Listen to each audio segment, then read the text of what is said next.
Hello, friends. So, Bible study, Acts, chapter 3. We're in the NIV, which is really just what we're going to stick with. This particular parable is called Peter here heals the crippled beggar, and we're going to go from 1 through 10 in this video, and there'll just be one other video, and that will be Peter speaks to the onlookers. So we'll start with Peter heals the crippled beggar.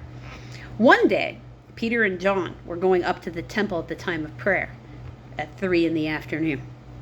Now a man crippled from birth was being carried to the temple gate called Beautiful, where he was put every day to beg from those who were going into the temple courts, which, remember, in their day and age, perfectly legal and exactly what he's supposed to be doing.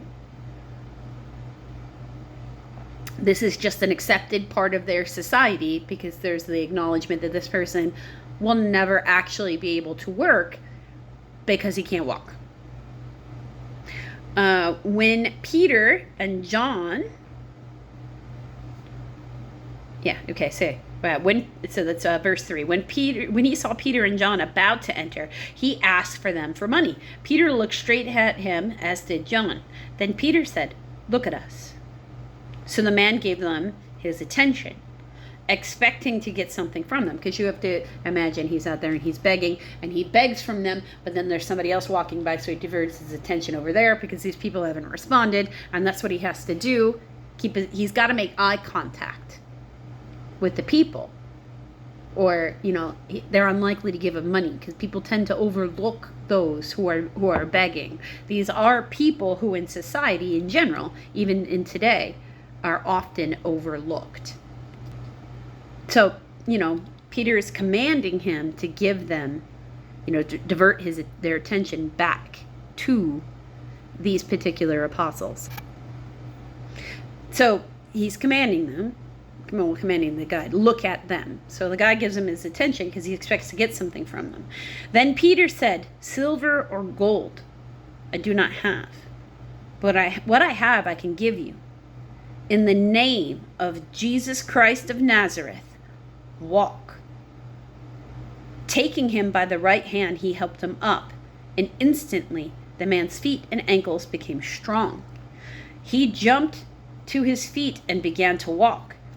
And then he went with them into the temple courts, walking and jumping and praising God. When all of the people saw him walking and praising God, they recognized him as the same man who used to sit begging at the temple gate called Beautiful. And they were filled with wonder and amazement at what happened to him. Peter uses his spiritual authority to heal people. So let's remember, as we go about the world today, when we're interacting with others, that sometimes what they're immediately asking for is not what they actually need. In the therapy world, because they taught us this in the I'm a certified hypnotherapist. So in the hypnotherapy class, this is what they called it, the presenting problem. And any therapist or social worker or anything can tell you that very frequently, and even in the tech support side of the world, which is the other portion of my world with what I do, what people are telling you is that what they're seeing is a symptom of a problem is not the actual problem. There's an underlying deeper issue that needs to be sorted through and healed in order for anything to happen. Fixed or healed, depending upon how you want to look at it. To me, fixing something is really the same as healing something. So let's remember, as we're interacting with others, that what they're showing us or telling us that they need might not actually be the root cause, and we're not going to find that out unless we ask the appropriate questions. Don't make assumptions today, just ask